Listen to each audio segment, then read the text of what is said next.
নমস্কার বন্ধুরা, আজকে আপনাদের সাথে যে রেসিপিটি শেয়ার করব সেটি মাংসের পাতলা ঝোল আলু দিয়ে। এটি খুব কম তেল মশলা সহযোগে হবে এবং করতেও কম সময় লাগবে।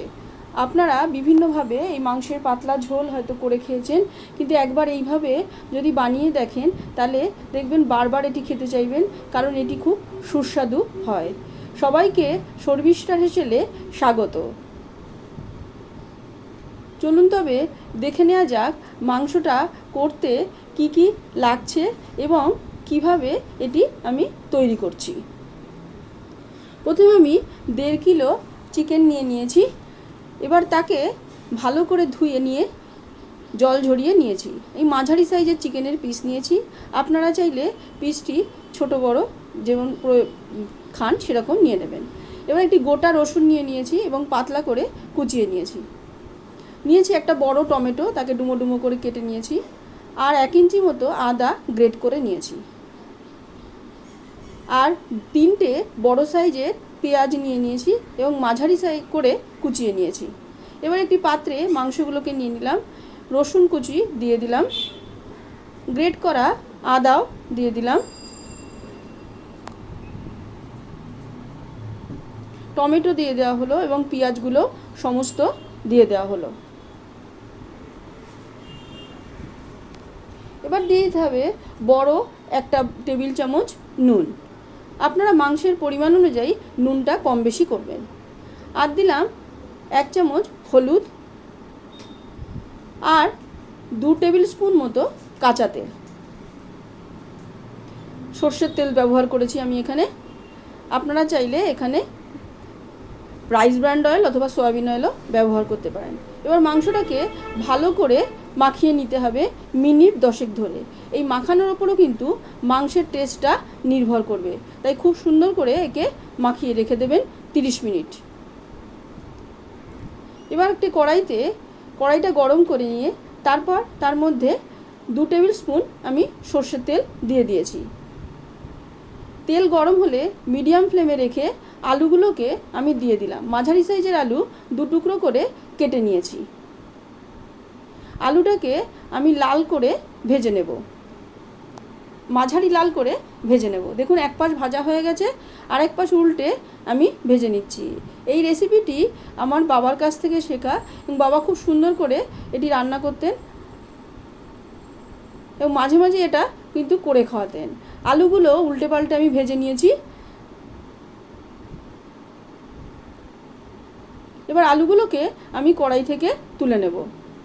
এবার যে আলু ভাজার পরে যে তেল ছিল, ফ্লেমটাকে লো করে নিয়ে সেই তেলেই ফোড়নগুলো দিয়ে দেবো। 2টো তেজপাতা দিয়ে দিলাম মাঝারি সাইজের, 1/2 চামচ গোটা জিরে, 1/2 ইঞ্চি মতো দারচিনি, 3 থেকে 4টে এলাচ দিয়ে একে একটু নেড়ে নেবেন। যখন সুন্দর গন্ধ বেরোবে তখন 8-10টা লঙ্কা, কাঁচা লঙ্কা দিয়ে দেবেন। লঙ্কাটা একটু নেড়ে দিয়ে দেবেন 1 চামচ মতো চিনি। আমি এখানে কাশ্মীরি লঙ্কার গুঁড়ো ব্যবহার করব না রঙের জন্য, এই চিনিটাকেই ক্যারামেল করে নেব। চিনিটা দেখবেন গলে যাবে, তারপর 4 সেকেন্ড মতো চিনিটাকে একটু নাড়বেন। গলে যাওয়ার পরেও 3-4 সেকেন্ড মতো চিনিটাকে নাড়বেন। আর চিনি দেওয়ার পরে কিন্তু ক্রমাগত নাড়তে হবে, নাহলে চিনি দলা পেকে যাবে। আর এটাকে লো ফ্লেমেই রাখবেন। তারপর চিনিটা যখন 3-4 সেকেন্ড নাড়া হয়ে যাবে, মাংসটা এবং আলুগুলো দিয়ে দেবেন। মাংস এবং আলু দেওয়ার সময়ও কিন্তু লো ফ্লেমেই রাখবেন, না হলে ফোড়ন যে আছে সেটা পুড়ে যাবে। এবার ফ্লেমটাকে দেয়া হয়ে গেলে ফ্লেমটাকে বাড়িয়ে দেবেন। বাড়িয়ে দিয়ে 10 মিনিট মাংসটাকে কষিয়ে নিতে হবে হাই ফ্লেমে। আপনারা যারা এখনও আমার চ্যানেলটি সাবস্ক্রাইব করেননি তাদের অনুরোধ রইল চ্যানেলটি সাবস্ক্রাইব করবার। এবার 10 মিনিট পরে মিডিয়াম ফ্লেমে রেখে মিনিট 5 মাংসটিকে আমি ঢেকে দেব। এই মাংসটা ঢেকে দিলে এর থেকে জুস বেরোবে, এবং যে জুস বেরোবে তাতে মাংস রান্না করলে মাংসের টেস্ট ভালো হবে। মিনিট 5 পরে আমি ঢাকনাটা খুলে আবার একটু উলটপালট করে নেড়ে দেবো। দেখুন মাংসের জুস বেরিয়ে এসছে। নেড়ে দেওয়ার পরে আবার 5 মিনিটের জন্য আমি মাংসটাকে ওই মিডিয়াম ফ্লেমেই ঢেকে দেব।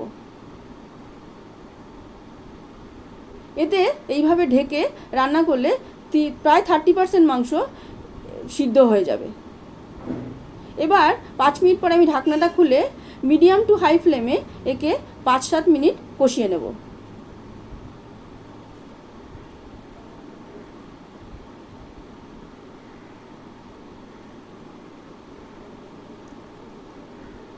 এই 5-7 মিনিট কষাতে কষাতে আরও 30% কিন্তু মাংসটা সিদ্ধ হয়ে যাবে এবং আলুটাও বেশ খানিকটাই সিদ্ধ হয়ে যাবে। দেখুন মাংস থেকে তেল ছেড়ে দিয়েছে।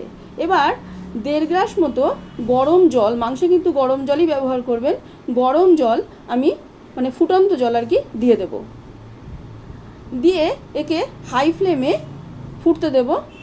ফুটে গেলে তারপর মিডিয়াম ফ্লেমে রেখে 5 মিনিট ঢাকা দিয়ে দেব। এই সময় আমি একটি গরম মশলা বেটে নেব।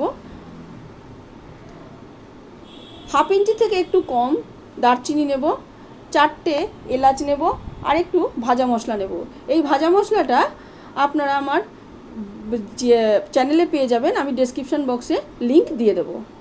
আপনারা যদি চান এই বাটা মশলা ব্যবহার করবেন না, তো সেক্ষেত্রে গরম মশলার গুঁড়ো ব্যবহার করতে পারেন।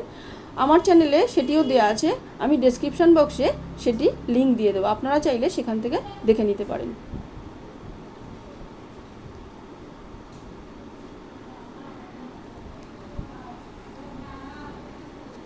দেখুন মশলাটা বাটা হয়ে গেছে।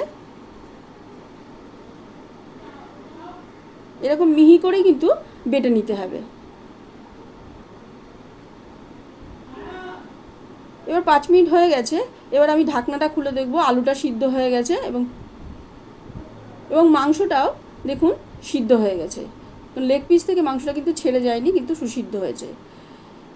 এবার আমি ফ্লেমটাকে বাড়িয়ে দিয়ে গরম মশলাটা দিয়ে দেবো। যখনই গরম মশলা দেবেন ফ্লেম বাড়িয়ে দেবেন এবং একটু নেড়ে তারপরেই সাথে সাথে ফ্লেমটাকে বন্ধ করে দেবেন এবং ঢাকা দিয়ে মিনিট 5-এর জন্য রেখে দেবেন। আমি এইরকমই ঝোল রাখবো, আপনারা চাইলে ঝোল কম বেশি করতে পারেন। তৈরি হয়ে গেল মাংসে আলু দিয়ে পাতলা ঝোল।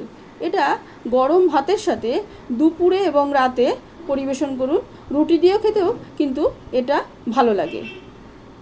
আপনাদের যদি আমার রান্না ভালো লেগে থাকে তাহলে একটা লাইক করবেন, শেয়ার করবেন। আজ তবে আসবো আরও অন্য কোনো রেসিপি নিয়ে আরেকদিন। পুরো ভিডিওটি দেখবার জন্য সবাইকে ধন্যবাদ। সবাই ভালো থাকবেন, সাবধানে থাকবেন।